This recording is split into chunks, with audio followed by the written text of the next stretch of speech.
Hello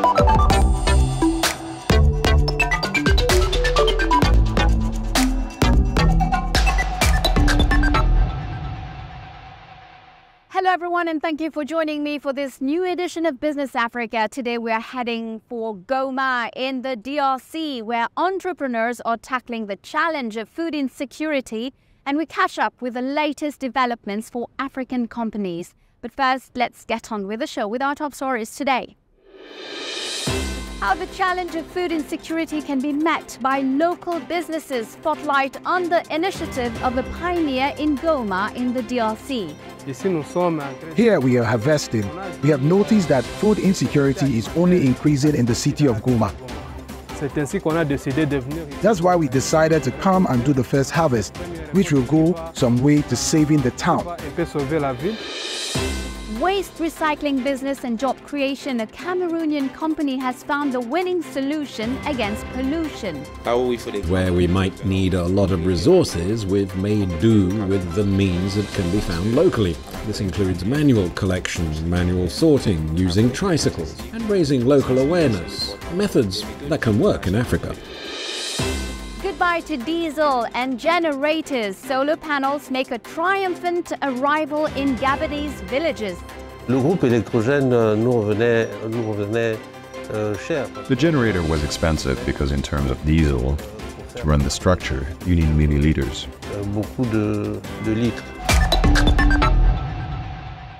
And we open this edition in Goma. As you know, this town in North Kivu in the east of the Democratic Republic of Congo, the DRC, is at the center of violent fighting between the M23 rebels and the army. The consequences are dire, with empty warehouses and a rapidly spreading food crisis. But here too, the sense of initiative of brave entrepreneurs can work miracles. Our correspondent Daniel Michombero met one of them, Owinja Manasseh. He manages to both give employment to internally displaced people and alleviate food shortage. All this thanks to his potato fields in the north of the city. Take a look. We are at the Kimati site for internally displaced people, north of the city of Goma. This is where Owinja Manasseh's workforce comes from. Every day before going to his fields, the young entrepreneur recruits between 200 and 250 displaced people, most of them women, to cultivate crops. Today, he will be asking 150 displaced people to look after the potato harvest. After the briefing, the journey in the fields begins. Have they all been put on the list? Dear all, today again as always, we are going to walk quietly, and then I'm going to give you each a parcel of potatoes to eat at home and some money. Now we can get on with the planting. This is the first potato plantation owned by young entrepreneur Owinja Manasseh, CEO of Kivu Labour. After a short rest for his workers, the potato harvest begins. The harvest is done with bare hands and the hope of a good meal at the end of the day. Evelyn Muduha, mother of three, a woman displaced by the war, explains that she is satisfied because she will have enough to feed her children. I'm very happy today. We're harvesting these potatoes that we saw a little while ago. I'm happy to have this job. Today my children will have something to eat. In the camp, we're going through a very difficult time. But when opportunities like this come along, we welcome them and make the most of them. The man we're thanking is there, whether on sowing days or working in the fields. Owinja Manasseh, the man in charge of Kivu Labour, is always on the refugees' side. Here we are harvesting. We have noticed that food insecurity is only increasing in the city of Goma. That's why we decided to come and do the first harvest, which will go some way to saving the town. Behind me here, you can hear the sounds of bombs in Nyiragongo territory. Our aim is to combat food insecurity in the city of Goma. For this first harvest, we are hoping to bring between 15 and 20 metric tons of potatoes into the city of Goma today.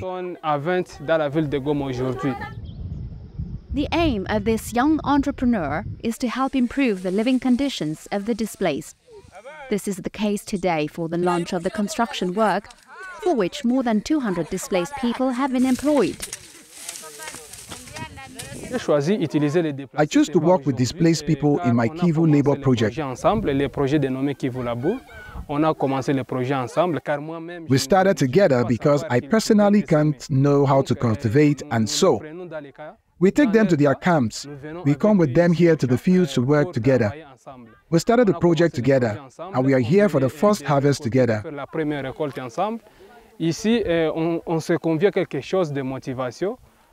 We are motivated, and as we've just harvested, we are each going to leave with a parcel and a sum of money to eat better.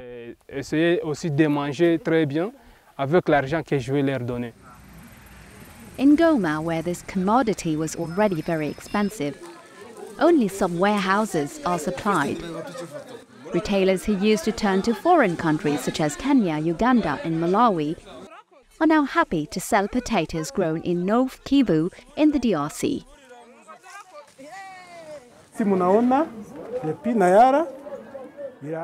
As you can see, my warehouse is full. Potatoes are available, and we now have stock in our warehouses, which were almost empty.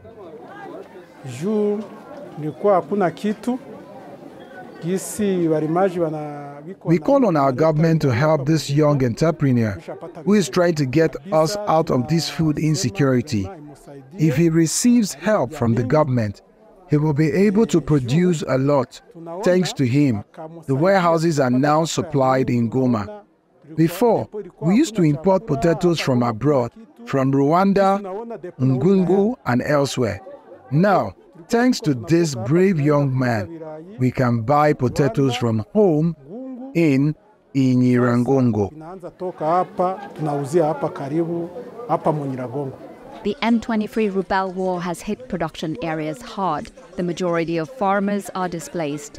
The IOM, the International Organization for Migration, claims that the DRC has the highest number of displaced people in the world. On the market in Goma, a 100-kilo sack is currently trading between $125 and $130 compared with $70 or $80 before the war. In the past, potatoes consumed in Goma produced in Masisi, Nyiragongo and Rutshuru. However, these territories in North Kivu are the scene of recurrent fighting between local armed groups and the FARDC against the M23 rebellion. Retailers regret the situation and call on the government to put an end to the war so that the population can return to normal life. This was a great success for the third Intra-African Trade Fair, the IATF 2023, which was recently held in Cairo. This important trade exhibition resulted in the signing of funding agreements for $1 billion between the African Export-Import Bank, Afreximbank, and several commercial entities. Many other trade and investment agreements have been concluded by the private sector. The fair was also the occasion for a presidential summit on progress in African trade liberalization. The trade show welcomed 1,600 exhibitors and 35,000 visitors. Little progress, but overall rather mixed results. This is what emerges from the latest international negotiations against the proliferation of plastic waste, which were held for an entire week in Nairobi. Negotiators from 175 countries and NGOs agree on the need for an international treaty, but there remain many disagreements about reducing production by 2040, and the plastics industry is campaigning for recycling. In any case, 500 new proposals were put on the table during the week, and negotiations will continue in April 2024 in Canada and will conclude in South Korea at the end of next year. It's a sector that is gaining ground in Africa and is doing particularly well in Cameroon. I'm talking about the collection and recycling of used objects, especially plastics. For some time now, the rubbish littering the streets of many African cities no longer boils down to an environmental tragedy.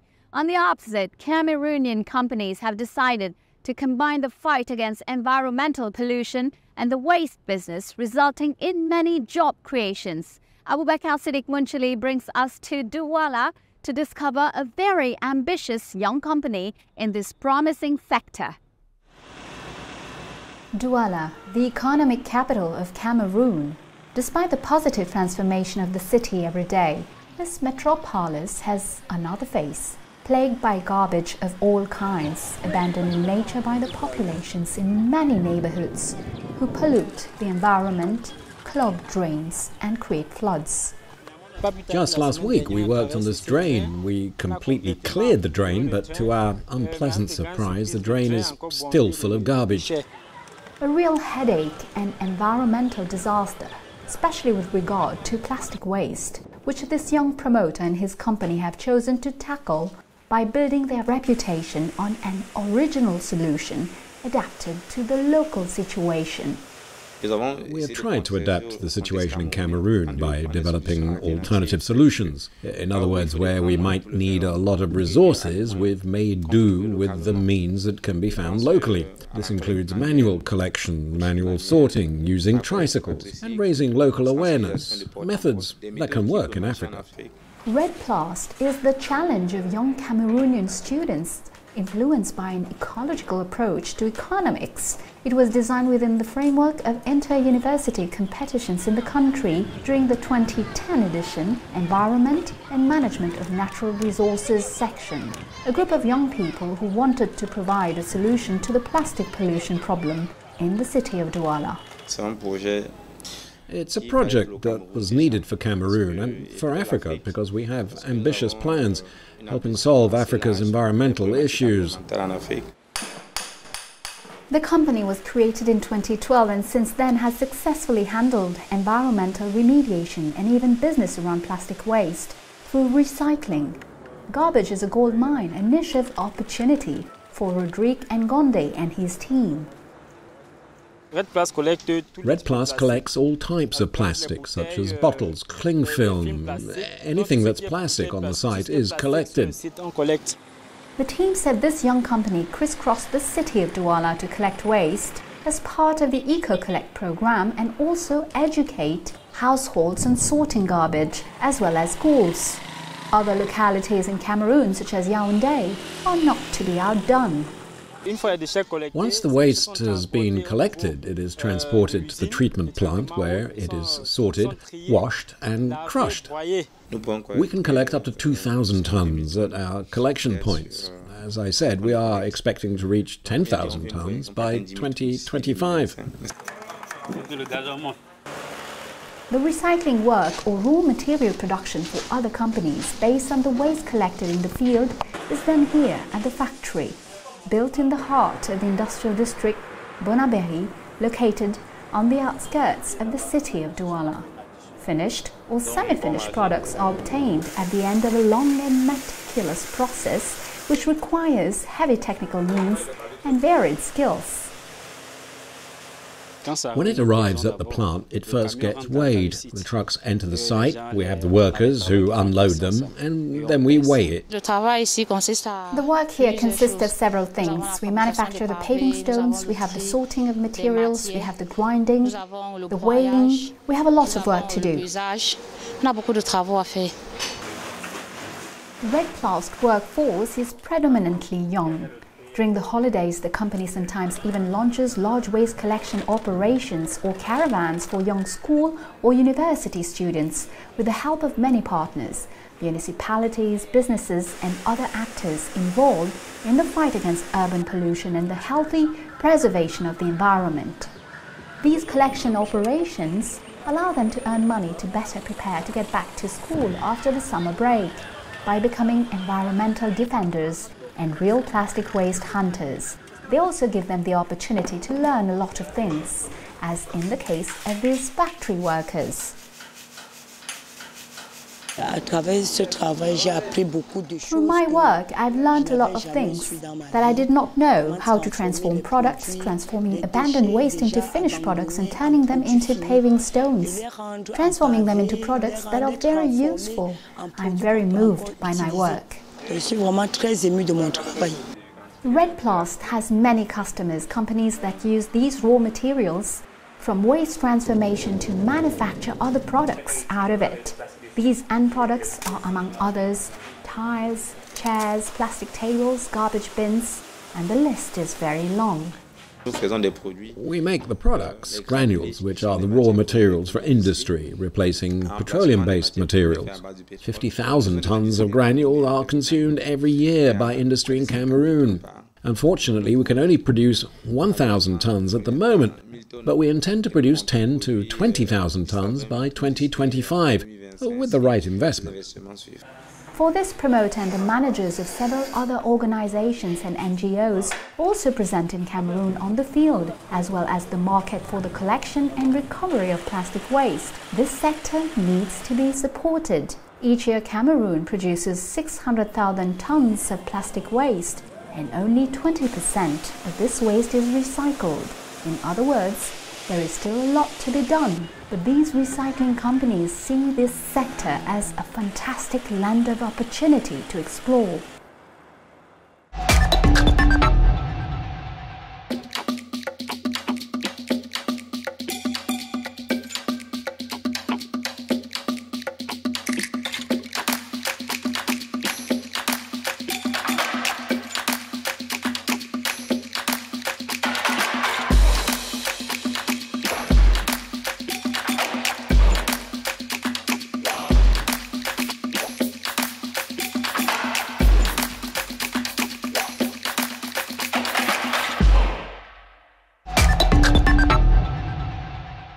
Welcome back to the second part of our show. If you own a smartphone, you will be interested to learn that the mobile telephone sector makes a growing contribution to the funding of the public sector in sub-Saharan Africa, with nearly $20 billion in taxes collected. This ecosystem provides direct employment to 1.4 million people, and 5G continues to develop very quickly, with commercial 5G mobile services launched in 16 countries. These are the main points of the 2023 GSMA report on the mobile economy in sub-Saharan Africa. But there is a dark side to the picture. 60% of the population does not use mobile internet because of the lack of affordable smartphones. Manufacturers are developing $100 phone deals as well as consumer financing solutions.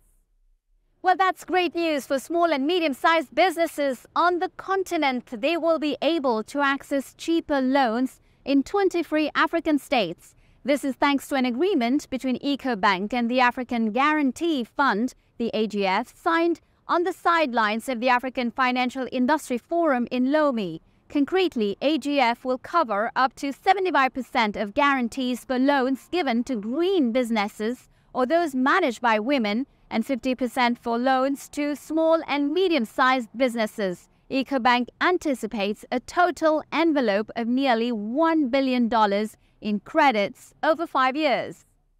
In Morocco, the car manufacturer NIO Motors has started selling the nation's first homegrown automobile this month. The initial objective is to assemble 3,000 units per year of a 100% Moroccan mid-range three-door passenger model that will retail for $20,000. The manufacturer aims to ramp up to an annual production of 15,000 units and to introduce electric models. A listing of the company on the Moroccan Stock Exchange is on the table. The manufacturer is also in talks with the African Development Bank on further financing options. Remember that 6 months ago, NIO presented a prototype of a hydrogen engine vehicle. A solar energy revolution is underway in Africa. The continent has been moving away from traditional fossil fuels and turning to renewable energy in recent years. More and more solar panels are bringing electricity to rural communities, transforming the lives of millions of households. This is the case in Gabon, where our correspondent Jean-Rovise Debani followed the installers of the startup Eco Gabon, who are bringing this new infrastructure to villages. Take a look. In this dugout canoe lies the future. Solar kits imported from Asia are changing the lives of rural communities. Jeremy and his team travel to villages to install solar panels. Today they are on their way to visit a new client.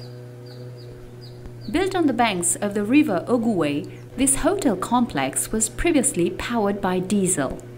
Today, powered by solar panels on the hotel roof, These lithium accumulators linked to these boxes will allow a 52-inch plasma television, freezers, and even a 2-horsepower air conditioner. All day long, the solar panels store energy to produce light at night, light for progress, light for the future, light simply for cooking day and night. We have a reservation of at least 40 people from the World Bank.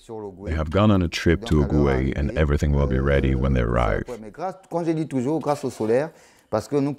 thanks to solar, we can prepare before they arrive thanks to the light to put on music, power the projector, and solar fans. Thanks to solar.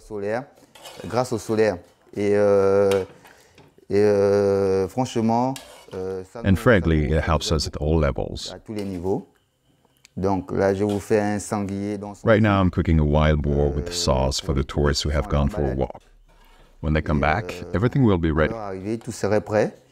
If we didn't have solar power, we would have to work in the shade, we would still have to use the generator and to spend money. Very expensive. Solar energy saves us money, especially on fuel for the generator, etc. The idea to innovate came from this man. Few people like him are trying to conquer the solar market in the middle of the countryside. The costs and distances are too high. However, this did not discourage the accountant from turning to these small panels, which now change everything and save him from spending money on diesel. The generator was expensive because in terms of diesel, to run the structure, you need milliliters.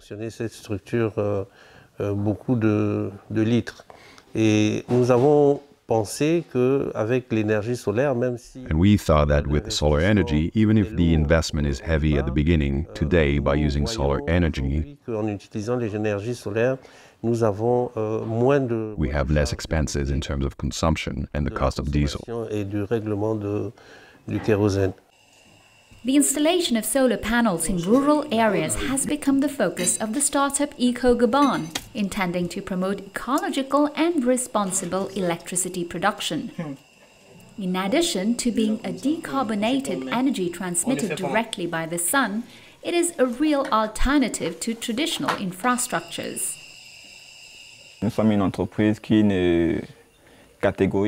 We are a company that does not categorize customers. We aim to help all customers to make their homes self-sufficient with renewable energy, not only solar energy.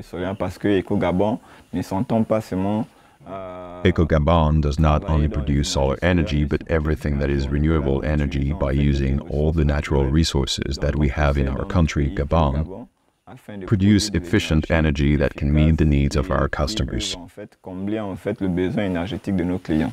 The idea of bypassing traditional electricity grids is not new in Africa. In Gabon, gas-fired power plants are no longer sufficient to meet the growing electricity demand. About 40% of the country's electricity comes from hydroelectric and gas-fired plants. Insufficient, according to experts. This energy crisis is leading many households to turn to renewable energy for lighting.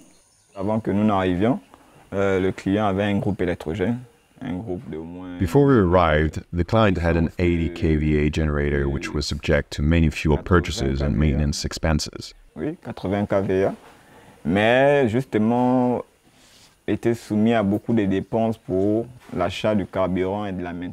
As you can see, we're on a site that is quite remote, so moving a technician each time for the generator's maintenance was more expensive. This is why he opted for renewable energy solutions, such as solar energy, to enable the site to be lit day and night by solar panels. Gabon, a coastal country in Central Africa, benefits from 2,080 hours of sunshine per year. That is just over 68 hours of daylight per month, a real asset for the solar market. Gabon is an ideal location for solar energy in many ways, especially its geographical location because, as you know, Gabon is located on the equatorial line and in the tropics, which makes it bathe in sunlight. It's naturally sunny and on a very large scale. It would be advantageous for Gabon to equip itself with large solar installations. Universal access to modern energy is one of the sustainable development goals for the least developed countries. In Gabon, energy sources are mainly hydroelectric and geothermal. Their high costs are reflected in the monthly bills of consumers. Some Gabonese believe solar panels will eventually reduce electricity costs by almost half. Well, that's it for today. Business Africa is over. I'll be back next week, same time, same channel, for a new episode of Initiative Africa. I'll be hosting Ibrahima Diallo, Chief of Staff of the Minister of Mines and Geology of Senegal. In the meantime, you can catch the show again on our website, africanow.com, and follow us on our social media networks. Feel free to share, like, and comment using the hashtag Business Africa. Have a great week, and until next time, goodbye.